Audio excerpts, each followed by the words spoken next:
ఒక చిన్న గ్రామంలో సుబ్బారావు అనే మామయ్య ఉండేవాడు. వారి కొడుకు శేఖర్, కోడలు అనిత ఉండేవారు. అనిత బాగా చదువుకుంది, ఇంజనీరింగ్ కూడా చేసింది. కాని శేఖర్ మాత్రం చదువు మధ్యలోనే మానేశాడు.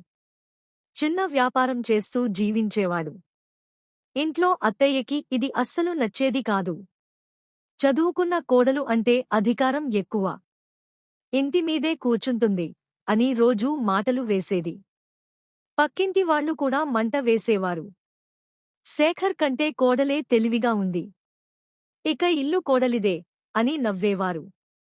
శేఖర్ మొదట్లో నవ్వేసేవాడు. కాని కొద్దికొద్దిగా ఆ మాటలు అతని మనసులో ముదిరాయి. ఒకరోజు కోపంతో అనితతో అన్నాడు, "నువ్వు చదువుకున్నావు కాబట్టి అందరూ నన్ను తక్కువగా చూస్తున్నారు." అనిత కాస్త బాధపడి కాని ప్రశాంతంగా సమాధానం చెప్పింది, "మన ఇద్దరం ఒకటే. ఎవరు ఎక్కువ, ఎవరు తక్కువ అన్నది బయట వాళ్ల మాట." కొన్ని రోజుల తర్వాత శేఖర్ వ్యాపారం నష్టాల్లో పడింది. డబ్బులు పోయాయి. ఇంట్లో అందరూ టెన్షన్లో పడిపోయారు. అప్పుడు అనిత ముందుకు వచ్చింది. ఆమె తన చదువు ఉపయోగించి కొత్తగా ఆన్లైన్లో వ్యాపారం మొదలుపెట్టే ఆలోచన చెప్పింది.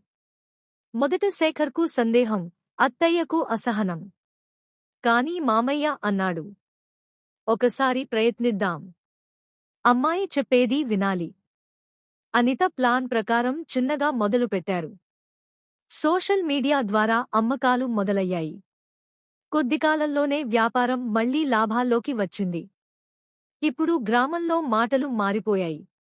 చదువుకున్న కోడలు ఉంటే ఇల్లు ఎదుగుతుంది అని చెప్పుకున్నారు.